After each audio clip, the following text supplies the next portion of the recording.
क्या खेल के मैदान अब भारी वाहनों की सड़क बनते जा रहे हैं। मंडी जिले के बलह उपमंडल की ग्राम पंचायत स्याह के कंसा खेल मैदान से सामने आई तस्वीरें गंभीर सवाल खड़े कर रही हैं। जिस मैदान में युवाओं के सपने दौड़ने चाहिए, वहां अब भारी वाहनों के पहिए मैदान की पहचान मिटा रहे हैं। लगातार भारी वाहनों की आवाजाही से खेल मैदान की सतह बुरी तरह क्षतिग्रस्त हो रही है। खिलाड़ियों को अभ्यास में परेशानी हो रही है और भविष्य की खेल प्रतिभाओं पर भी खतरा मंडराने लगा है। इस गंभीर मुद्दे को लेकर जिला परिषद सदस्य अनिल सैनी, पंचायत प्रधान अश्विनी सैनी, पंचायत प्रतिनिधियों, स्थानीय युवाओं और खिलाड़ियों ने मौके का निरीक्षण किया और एमवीआई इंस्पेक्टर से मिलकर तत्काल कार्रवाई की मांग उठाई। प्रतिनिधिमंडल ने साफ कहा कि यदि समय रहते भारी वाहनों की आवाजाही नहीं रोकी गई तो मैदान पूरी तरह बर्बाद हो सकता है। एमवीआई इंस्पेक्टर ने मामले को गंभीरता से लेते हुए उचित कार्रवाई का आश्वासन दिया है। अब बड़ा सवाल यह है कि क्या आश्वासन जमीन पर उतर पाएगा? क्या प्रशासन खिलाड़ियों के भविष्य को बचाने के लिए तुरंत ठोस कदम उठाएगा या फिर कार्रवाई का इंतजार करते करते ये खेल मैदान अपनी पहचान खो देगा? BHK न्यूज हिमाचल प्रशासन से अपील करता है कि खिलाड़ियों और स्थानीय लोगों की इस जायज मांग पर तत्काल प्रभाव से कार्रवाई की जाए। खेल मैदान में भारी वाहनों की आवाजाही पर रोक लगाई जाए और मैदान को सुरक्षित घोषित किया जाए ताकि आने वाली पीढ़ियों का खेल और भविष्य दोनों सुरक्षित रह सके। BHK news Himachal.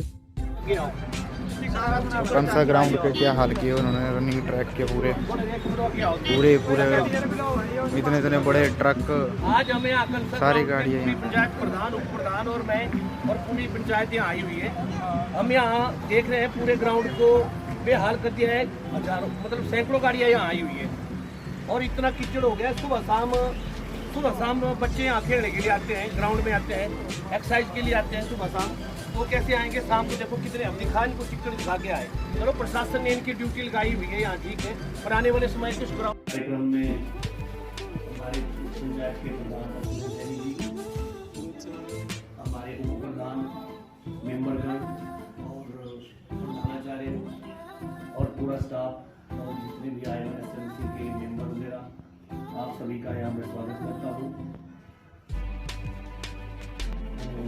पूछे कि अपने बारे में बताओ, तो मैं सबसे पहले तो मैं BDC के इलेक्शन लड़े थे सबसे पहले, उसमें फिर 22 चेयरमैन बना मैं। उसके बाद पिछली बार जिला परिषद पहले भी इसके लिए भूख हड़ताल पर बैठूंगा मैं, बस अब थोड़े से टाइम में 10-15-20 दिनों में शुरू कर दें। भूख हड़ताल में बैठेंगे, आम तक बैठेंगे जब तक ये लोग इसको उठाएंगे नहीं यहाँ से। ये हमारी सब्जी मंडी है यहाँ सामने, यहाँ तक इसकी बदबू आती है। आपने आज यहाँ बताया कि स्कूल के बच्चे भी बीमार हो गए इससे, यहाँ भी इसकी बदबू आती है। तो यहाँ साथ में ग्राउंड है, रोज सुबह लोग सैर करने के लिए आते हैं, शाम को खेलने के लिए आते हैं, सारा दिन यहाँ बच्चे होते हैं। तो ये जो कार्य जिसने भी करवाया है, ये बहुत मेरे को लगता है कि ये इतने इस पर बात करना हमारे लिए, हमारी जागरूकता, समाज को जागरूक करने के लिए बहुत ज्यादा जरूरी हो गया है। ये विषय जो है हमारे समाज के लिए, हमारे देश के लिए, हमारे परिवार के लिए बहुत ही जानना जरूरी हो गया है इस विषय के बारे में। और ये विषय है HPV वायरस के बारे में आपको जानना और इसके बारे में जागरूकता फैलाना।